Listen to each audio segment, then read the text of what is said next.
Hello friends, मैं हूं सन्मय प्रकाश और आपका स्वागत है यूट्यूब चैनल सरकारी जॉब न्यूज़ में। तो कई सारे महत्वपूर्ण टॉपिक्स है इस करंट अफेयर्स वीडियो में। दुनिया भर के कई देशों के जो जासूसी संगठन है, स्पाई ऑर्गेनाइजेशन है, उसके चीफ पहुंचे भारत। क्या खिचड़ी पकड़ी है, डिटेल चर्चा करेंगे। रायसीना डायलॉग है काफ़ी इंपॉर्टेंट, उस पर बात करेंगे। क्या है ये, दुनिया भर से जो प्रमुख नेता है वो यहाँ पर पहुँचे हैं, और भी कई सारे महत्वपूर्ण टॉपिक्स है, सब पर चर्चा करेंगे दोस्तों। तो शुरू करते हैं, और पसंद आए तो लाइक बटन दबाना। पहला क्वेश्चन काफ़ी इंपॉर्टेंट है। दुनिया भर के कई जासूसी संगठनों के प्रमुखों का सम्मेलन भारत के किस जगह पर मार्च 2025 में आयोजित हुआ? आंसर होगा दिल्ली में, यानी न्यू दिल्ली में ये आयोजन हुआ। और ये न्यूज़ देख रहे हैं हम द हिंदू में। द हिंदू, इंडियन एक्सप्रेस, तमाम अखबारों ने इसके बारे में काफ़ी डिटेल छापा है। क्या है? Aimed global uncertainty, spy chiefs from across world, वो सब पहुंचे हैं दिल्ली में, और दिल्ली में बातचीत चल रही है। ठीक है, तो देखिए अभी क्या है कि पूरी दुनिया में ना अमेरिकी राष्ट्रपति डोनाल्ड ट्रंप के जो अलग तरह की नीतियां हैं, उसके कारण पूरी दुनिया में अनसर्टेनिटी के माहौल बन रहा है, जैसा कि इस खबर में भी कहा है। वैश्विक अनिश्चितताएं हैं। तो ऐसे में दुनिया भर के ज़्यादातर देशों के जो स्पाई चीफ हैं वो यहाँ पहुँचे हैं। कई सारी चीज़ें जो अनसर्टेनिटी हुई है उसकी वजह से बहुत सारे जो प्रभाव पड़ रहे हैं, उसके बीच ये आयोजन हुआ है। पहले बेसिक कुछ बातें कर लें। सम्मेलन का नाम क्या है? तो conference of global intelligence and security chiefs. ठीक है, कब आयोजन किया गया? 16 मार्च को। कौन सा वह संस्करण था? चौथा संस्करण था। किसने आयोजित किया? तो रिसर्च एंड एनालिसिस विंग, यानी RNAW, जिसको रॉक भी कहते हैं, और राष्ट्रीय सुरक्षा परिषद सचिवालय यानी NSCS, उन दोनों ने मिलकर किया है। और ये दोनों जो है ना वो NSA अजित डोभाल को रिपोर्ट करते हैं। ओके, मेजबानी किसने की है? तो सम्मेलन में भाग लेने वाले जो तमाम खुफिया अधिकारी थे ना, दुनिया भर से जो आए थे, उनकी मेजबानी NSA अजित डोभाल, रॉक के प्रमुख रवि सिन्हा, और IB के जो डायरेक्टर हैं तपन डेका, इन तीनों ने मिलकर की है। ओके, अच्छा, ये आयोजन किस आयोजन से पहले होता है? ये जो मीटिंग कॉन्फ्रेंस है वो किस बड़े इवेंट से पहले होता है? तो रायसीना डायलॉग से पहले होता है। ठीक, एक दिन पहले किया जाता है। और किस कॉन्फ्रेंस के तर्ज पर ये होता है? जैसे म्यूनिक सिक्योरिटी कॉन्फ्रेंस होता है, इसके अलावा सिंगापुर का जो शंगरी ला वार्ता है, उसके तर्ज पर यह आयोजित किया जाता है। और इसके ज़रिए भारत जो है ना वो तमाम जो स्पाई ऑर्गेनाइजेशंस हैं उन सब से बेहतर संबंध रखता है। अब देखिए कि 5 आइज़ जो दुनिया में सबसे मजबूत खुफिया संगठन के तौर पर, एकजुटता के तौर पर माना जाता है, जिसमें कौन कौन से देश हैं आप देखिए। इसमें कौन कौन से देश हैं? इसमें है अमेरिका, ब्रिटेन, कनाडा हो गया, ऑस्ट्रेलिया हो गया, और न्यूजीलैंड हो गया। ओके, तो इतने सारे देश हैं, ये सारे 5 आइज़ के अलायंस हैं, और ये सब भी यहाँ पर पहुँचे हैं। कॉन्फ्रेंस का एजेंडा क्या था?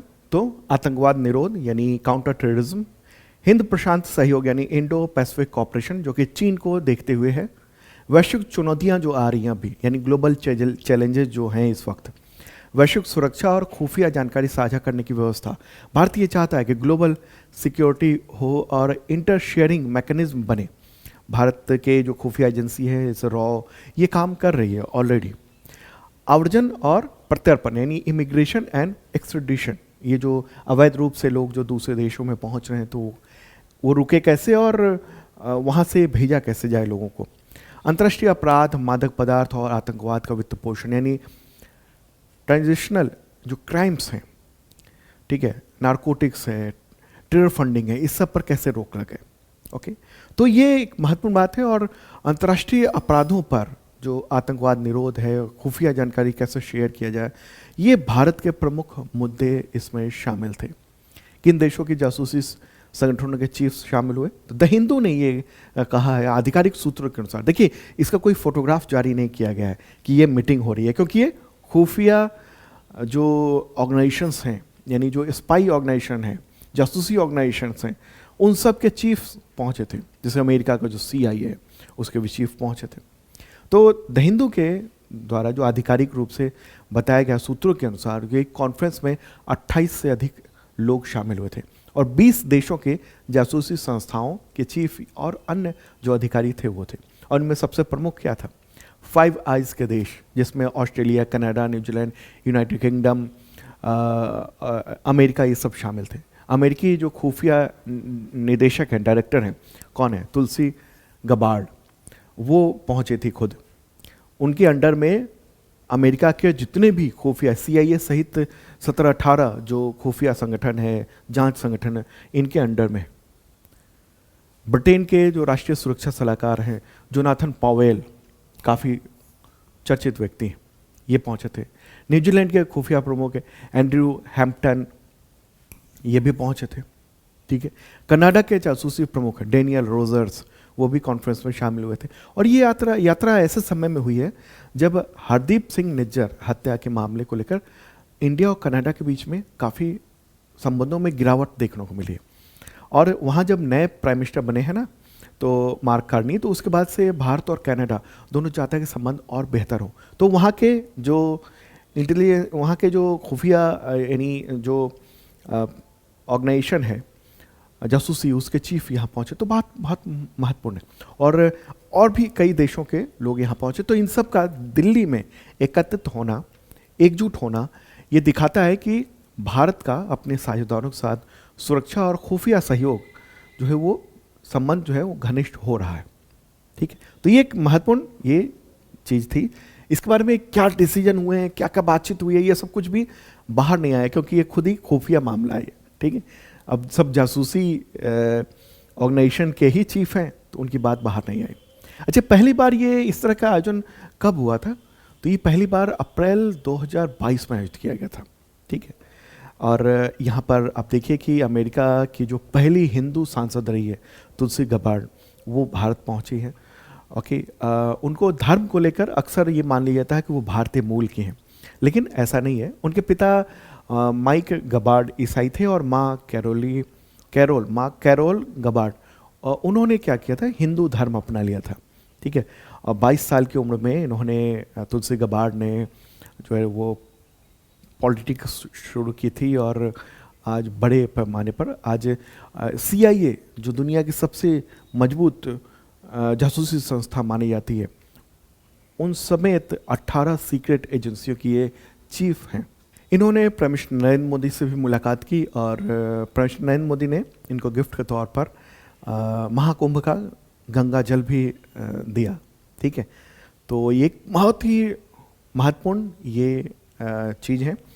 ये जो सम्मेलन हुआ है, वो इससे पता चलता है कि भारत जो है ना, वो तमाम दुनिया के जो अलग अलग स्पाई ऑर्गेनाइजेशंस हैं, उससे बेहतरीन संबंध बनाए हुए हैं, ताकि इंफॉर्मेशन जो है ना वो आदान प्रदान होती रहे। चलिए आगे बढ़ते हैं, और अगला क्वेश्चन काफ़ी महत्वपूर्ण है। और हाँ, उससे पहले बताऊं कि इसका PDF आपको मिल जाएगा इस वीडियो का। इस वीडियो के डिस्क्रिप्शन में मैंने दे दिया, हिंदी और इंग्लिश दोनों लैंग्वेज में अवेलेबल है। और हाँ, अगर आप करंट अफेयर्स की शानदार तैयारी करना चाहते हैं तो हमारे पास मेंबरशिप प्लान है, 1 साल का मेंबरशिप प्लान है। और ये 2 तरह के हैं, एक ISPCS मेंबरशिप प्लान है, दूसरा बेसिक मेंबरशिप प्लान है, जिसमें railway, police, teacher, SSC, state SSC, इन सब के लेवल का है। ठीक है, इसमें मिलता क्या है, इसमें आपको पिछले 2 सालों के कंटेंट मिल जाते हैं, और अगले 1 साल तक अपडेट मिलता है तैयारी का, वीडियो, टेस्ट, PDF, ये सब कुछ। और साथ में आपके एग्जामिनेशन के फुल टेस्ट सीरीज भी मिल जाते हैं, तो देख सकते हैं। और इसमें आप देखिए कि टेस्ट, वीडियो और PDF ये weekly, monthly, quarterly, yearly, half yearly, ये सब कुछ होता है। PDF कई तरह के होते हैं, जिसमें 1 लाइनर हो गया, MCQ हो गया, MCQ विद नोट्स हो गया, मतलब जैसे तैयारी करनी है आपको वैसा कर सकते हैं। और अभी तो छूट चल रही है होली को लेकर, बस जल्दी खत्म होने वाली है छूट। ओके, और हाँ, ये सब कुछ आपको शार्प लर्निंग ऐप पर मिलेगा। शार्प लर्निंग ऐप का लिंक इस वीडियो के डिस्क्रिप्शन मैंने दे दिया है, या फिर आप गूगल प्ले पर जाइए, वहाँ सर्च कीजिए शार्प लर्निंग और आपको मिल जाएगा। या फिर सन्मय प्रकाश भी सर्च कर सकते हैं गूगल प्ले पर, और शार्प लर्निंग ऐप आपको दिख जाएगा, हमारा लोगो दिख जाएगा, वो ध्यान रखिएगा। ठीक है, और हाँ, एक और इन्फॉर्मेशन कि बिहार सिपाही भर्ती के लिए फॉर्म आज से भरे जा रहे हैं, और बड़ी भारी भर्ती है, बहुत बड़ी, 19,838। तो उसके लिए बैच स्टार्ट हो रहे हैं, और फी मात्र शुरुआती 201 रुपये है। 20 मार्च के बाद फी बढ़ जाएगा, तो जल्दी कीजिएगा। अगर आप ज्वाइन करना चाहते हैं या आपके जानने वाले, तो ज्वाइन करवा सकते हैं शार्प लर्निंग ऐप पर। पूरे सिलेबस की तैयारी, टेस्ट सीरीज सब कुछ कराई जाएगी। ग्रुप D का चल रहा है ऑलरेडी बैच, एडमिशन बंद होने वाला है, क्योंकि काफ़ी ज़्यादा बच्चे हमें नहीं चाहिए, क्योंकि लाइव के समय में बहुत ज़्यादा जो बच्चों से इंटरेक्शन होता है, फिर बात करना मुश्किल हो जाता है। इस वजह से। ठीक है, तो ज्वाइन करा सकते हैं जल्दी से, नहीं तो ये बैच का एडमिशन बंद हो जाएगा। इंडियन ज्योग्राफी का लाइव क्लास चल रहा है, बहुत भारी छूट चल रही है होली को लेकर, ये सब कुछ डिस्काउंट है। बीपीएससी का जीएस फाउंडेशन बैच 4 ये चल रहा है, तो भी देख सकते हैं आप, शार्प लर्निंग ऐप पर वो ज्वाइन कर सकते हैं। मामूली से प्राइसेस में सब कुछ चल रहा है। ठीक है, चलिए अब आगे बढ़ते हैं, और अगला जो प्रश्न है काफ़ी महत्वपूर्ण है। रायसीना डायलॉग क्या है जिसके 10वें संस्करण का उद्घाटन प्राइम मिनिस्टर नरेंद्र मोदी ने किया मार्च 2025 में? आंसर क्या होगा, क्या है ये? तो ये है भू राजनीति और भू अर्थशास्त्र पर वार्षिक सम्मेलन है। ठीक है, जियो पॉलिटिक्स और जियो इकोनॉमिक्स के पर जो ये वार्षिक सम्मेलन है। ठीक है, तो इसका उद्देश्य क्या है? इसका उद्देश्य है दुनिया के सामने जो तमाम चुनौतियां हैं उसका समाधान करना, निवारण करना, और ये दिल्ली में आयोजित किया जाता है। ठीक है, अब रायसीना नाम जो है ना, इससे आपको कुछ याद आ रहा होगा रायसीना पहाड़ी के बारे में। रायसीना पहाड़ी पर ही Rashtrapati Bhavan, south block, north block ये सब हैं, और ये लोगो भी जो है ना वही है, राष्ट्रपति भवन का जो बिल्डिंग का जो ऊपरी हिस्सा है वो यहाँ पर दिखाया गया है। ठीक है, तो ये नाम वहीं से लिया गया है, रायसीना हिल से लिया गया है, इसलिए इसको रायसीना डायलॉग कहा जाता है। ओके, दिल्ली में आयोजित किया जाता है। इसमें दुनिया भर के राजनीतिक, व्यावसायिक, मीडिया, नागरिक समाज, इन सब के पृष्ठभूमि के लोग आते हैं। इसका आयोजन कौन करता है? तो 2 ऑर्गेनाइजेशन मिलकर आयोजित करते हैं। एक है ORF यानी ऑब्जर्वर रिसर्च फाउंडेशन है, और दूसरा विदेश मंत्रालय, मिनिस्ट्री ऑफ एक्सटर्नल अफेयर्स जो भारत का है। ये दोनों मिलकर इसकी मेजबानी करते हैं। ठीक है, तो इसके बारे में कुछ और पॉइंट्स जान लें। तो पहले संस्करण का उद्घाटन कब हुआ था? तो 2016 में किया गया था। 2025 में ये 10वां संस्करण है। उद्घाटन 17 मार्च को हुआ है, प्राइम मिनिस्टर नरेंद्र मोदी ने किया है। कब से कब तक? 17 से 19 मार्च तक, ये 3 दिवसीय ये चल रहा है। ओके, चीफ गेस्ट कौन है? तो न्यूजीलैंड के प्राइम मिनिस्टर क्रिस्टोफर लक्सन है। और 2025 की थीम क्या है? कालचक्र, लोग, शांति और ग्रह। कालचक्र, पीपल, पीस एंड प्लेनेट। ठीक है, ये है थीम, और ये देख भी रहे हैं आप, कालचक्र। ठीक है, और ये जो है ना महत्वपूर्ण ये आयोजन इस बार किया गया है। ओके, इसमें 6 जो है ना वो विषयगत स्तंभ के रूप में इसको देखा गया है। 6 विषयगत स्तंभ क्या है? राजनीति में बाधा, बदलती रेत और बढ़ती लहरें। ये जो है ना वो इसको कहिए एक फ्रेज के तौर पर इस्तेमाल किया गया, बदलती रेत और बढ़ती लहरें। इसको अंग्रेजी में कहेंगे politics interrupted, shifting Sands and rising tides. तो मतलब यह हुआ कि दुनिया भर में जो राजनीति है, ये भू राजनीति है, जियो पॉलिटिक्स है, वो किस तरीके से करवट ले रहा है, बदल रहा है, वो इस पर यहाँ डिस्कशन होना है या हो रहा है। ठीक है, दूसरी बात क्या है? ग्रीन ट्रिलेमा का समाधान कौन, कहाँ और कैसे? Resolving the green trilemma, who, where and how, इसके बारे में। और क्या है? डिजिटल ग्रह यानी digital planet, agents, agency and absence, ये सब है। उग्रवादी जो व्यापारिकता है उसको लेकर भी यहाँ बातचीत होगी।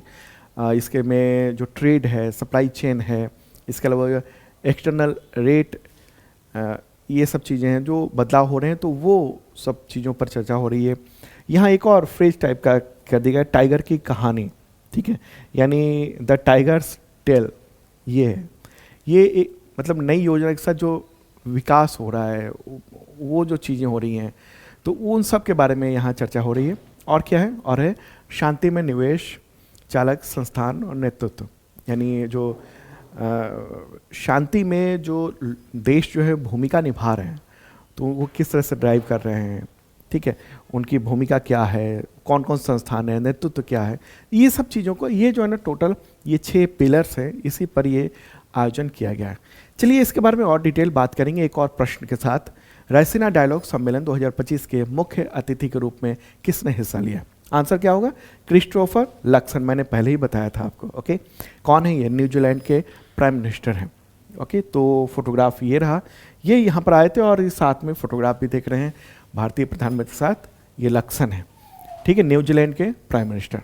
ओके, तो ये काफ़ी इम्पॉर्टेंट ये इवेंट रहा है, ये आयोजन रहा है। चीफ गेस्ट यही थे। चीफ गेस्ट के बारे में अक्सर ये एग्जामिनेशन में पूछा जाता है, और साथ में दुनिया के बहुत सारे देशों के जो विदेश मंत्री हैं वो सब यहाँ पर पहुँचे थे, जो तमाम फोटोग्राफ आप ये देख रहे हैं। ओके, तो इस बार की थीम क्या थी? कालचक्र, पीपल, पीस, प्लेनेट, और इसी पर 17 से 19 मार्च तक न्यू दिल्ली में ये आयोजन किया गया है। अब चूंकि चीफ गेस्ट हैं तो न्यूजीलैंड के बारे में भी जान लें। एक बार मैप के जरिए चलते हैं। ये अपना प्यारा भारत है और न्यूजीलैंड की ओर चलते हैं। ये दक्षिणी पश्चिमी प्रशांत महासागर क्षेत्र में स्थित द्वीपीय देश है। इधर ऑस्ट्रेलिया हो गया और इधर ये जो है ना न्यूजीलैंड हो गया। ठीक है, इसकी राजधानी क्या है? वेलिंगटन है इसकी राजधानी, और इसके प्राइम मिनिस्टर कौन है? क्रिस्टोफर लक्सन, जो कि इस बार चीफ गेस्ट के रूप में आए हैं। यहाँ पर मुद्रा क्या चलती है? New Zealand dollar. ठीक है, अच्छा, इस रायसीना डायलॉग जो है ना उसके बारे में, मतलब चूंकि अभी तो चल रहा है, वो आयोजन हो रहा है, तो इसके बारे में मैं और भी अगले कल परसों जो भी होगा उसमें मैं कंटेंट दूंगा आपको, क्या क्या डिसीजंस हुए हैं, क्या क्या बातचीत, प्रमुख बातचीत जो हुई है वो। और साथ में कल के करंट अफेयर्स में ये चर्चा करूंगा कि क्रिस्टोफर लक्सन के साथ भारत का कितने एग्रीमेंट साइन हुए हैं, नहीं भारत और न्यूजीलैंड के साथ कितने एग्रीमेंट जो है वो साइन हुए हैं, वो सब डिटेल बताएंगे। ठीक है, चलिए आगे बढ़ते हैं। और अगला क्वेश्चन होगा, किस भाषा के प्रख्यात कवि रमाकांत रथ का निधन हो गया 16 मार्च 2025 को? आंसर होगा ओडिया।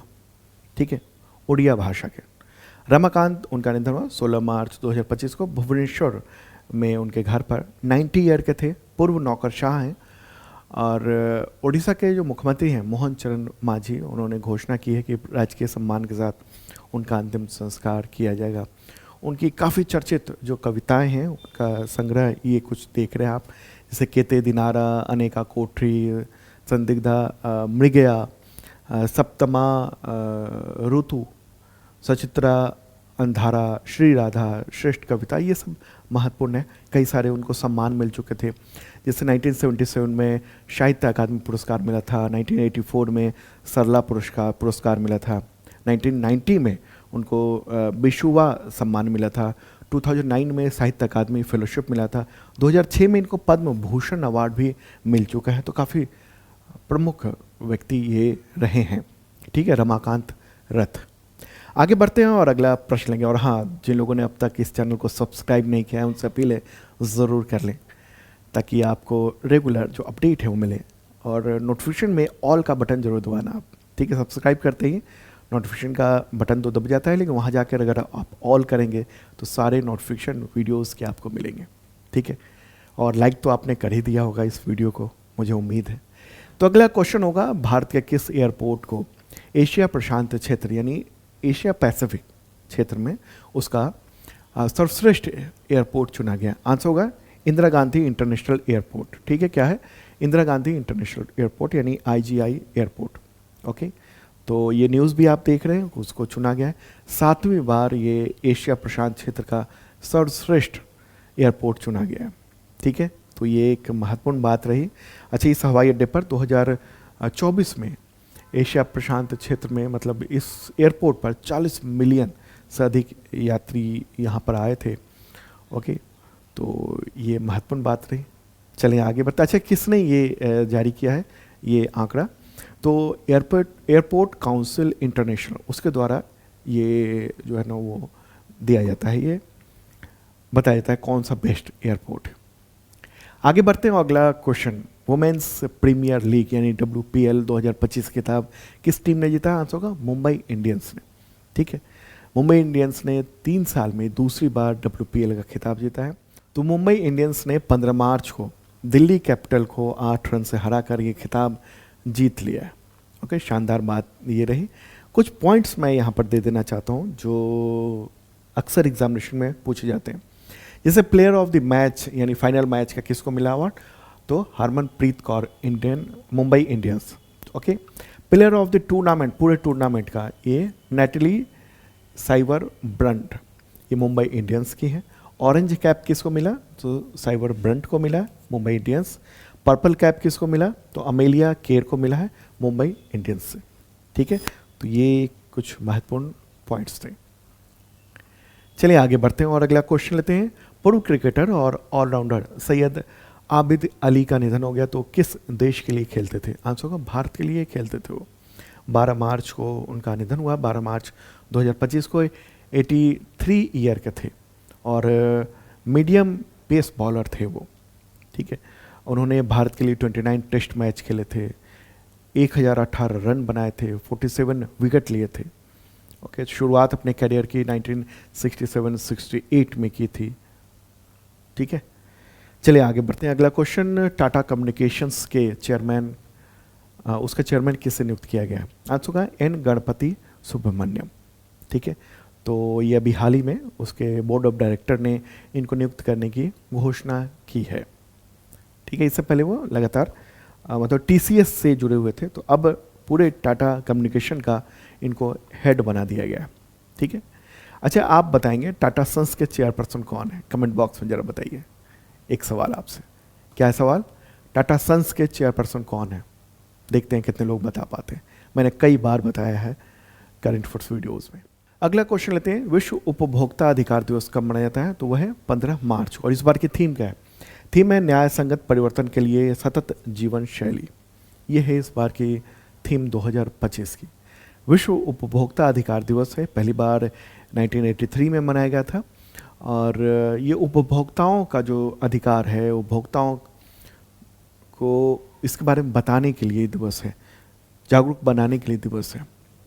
अगला क्वेश्चन, संयुक्त राज्य अमेरिका यानी यूएसए ने इनमें से किसे आधिकारिक राष्ट्रीय भाषा घोषित किया? आंसर होगा अंग्रेजी, ठीक है। तो डोनाल्ड ट्रंप ने अभी मार्च में ही इसका ऐलान कर दिया है। पहले कई सारी भाषाओं को प्रमोट किया जाता था, लेकिन अब इन्होंने कह दिया है कि अब सिर्फ और सिर्फ अंग्रेजी भाषा राष्ट्रीय भाषा होगी, ठीक है। तो ये एक अपडेट इम्पॉर्टेंट है यहाँ का। अगला क्वेश्चन, वैज्ञानिकों के अनुसार दुनिया का सबसे बड़ा हिमखंड एक सुदूर अंटार्कटिक द्वीप के पास मार्च 2025 में फंस गया, तो इसका नाम क्या रखा गया? अभी काफ़ी इंपॉर्टेंट है ये, मैं मैप के जरिए भी बताऊंगा। तो इसका आंसर क्या होगा? A23A। क्या है? A23A। और ये न्यूज़ देख रहे हैं आप BBC में, ठीक है। वर्ल्ड्स लार्जेस्ट आइसबर्ग, और ये फंस गया है वहाँ पर, ये हिमखंड। हिमखंड क्या हुआ? आइसबर्ग क्या हुआ? बर्फ़ के विशालकाय टुकड़े होते हैं जो कि ग्लेशियर या आइस शेल्फ से टूटकर ये समुद्र में तैरते रहते हैं।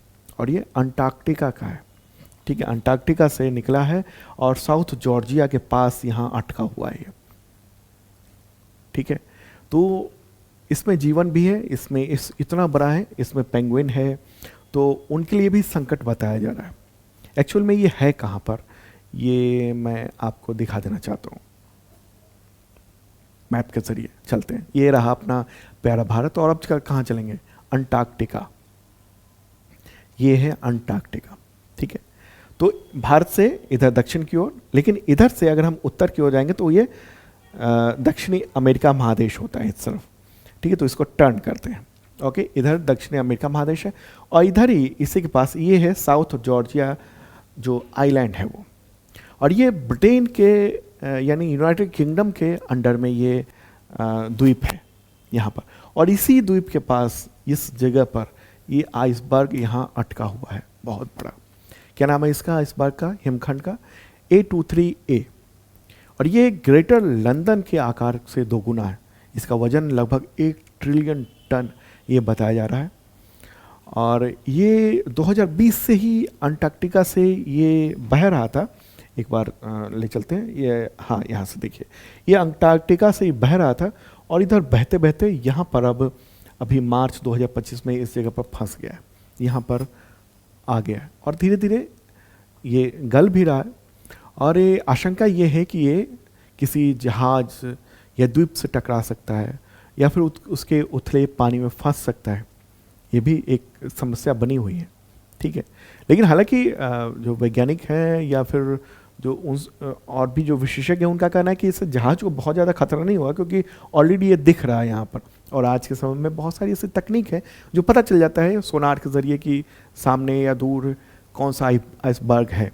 लेकिन खतरा ये है कि ये जब टूटेगा ना तो इसके टुकड़े होंगे, ये बहुत बड़ा है, विशाल है, तो जब टुकड़े होंगे तो वो बाद में टकरा सकते हैं अलग अलग जहाज़ों से, ठीक है। एक और बात इस पर है, वन्य जीव पर असर। इस आइसबर्ग पर पेंगुइन और सील जैसे जानवर जो हैं वो हैं, और उनके लिए ये बताया जा रहा है कि भोजन की मात्रा जो है वो कम हो रही है, और ऐसे में इनकी मृत्यु दर काफ़ी बढ़ सकती है। ठीक है, तो ये एक इम्पॉर्टेंट ये बात रही। ठीक है, तो ये चीज़ें आप समझ लिया होगा आपने। इसको दूसरे ढंग से क्या आप देखना चाहेंगे क्या? अगर मैं आप नहीं समझ पाए, इस ढंग से भी दिखाते हैं आपको। ये प्यारा भारत है, ओके। और अब चलते हैं किधर? उत्तरी और दक्षिणी अमेरिका की ओर। ठीक है, तो ये उत्तरी अमेरिका है, ये दक्षिणी अमेरिका। तो दक्षिणी अमेरिका के एकदम दक्षिण में चलेंगे तो ये है यहाँ पर अंटार्कटिका, और इधर है ये साउथ जॉर्जिया जो कि आइलैंड है, जो जिस पर कंट्रोल किसका है? इस पर कंट्रोल है यूनाइटेड किंगडम का। ठीक है, तो दोस्तों ये था इंपॉर्टेंट करंट अफेयर्स आप सबके एग्जामिनेशन के लिए, और इसका पीडीएफ इस वीडियो के डिस्क्रिप्शन में दिया हुआ है। और हाँ, करंट अफेयर्स का मेंबरशिप अगर नहीं लिया है आपने तो लीजिएगा ज़रूर शार्प लर्निंग ऐप पर। और कई सारे कोर्सेज चल रहे हैं। बिहार सिपाही का फॉर्म आज से भरा जा रहा है, और बम्पर वैकेंसी है, तैयारी बम्पर होनी चाहिए, पूरी टीम हमारी रहेगी, और ये छूट जल्दी खत्म हो जाएगी। ठीक है, ग्रुप डी के भी तैयारी चल रही है, इंडियन ज्योग्राफी के बैचेज चल रहे हैं, 75 बीपीएससी का जीएस फाउंडेशन बैच चल रहा है 4, तो ये भी आप देख सकते हैं। Okay, bye.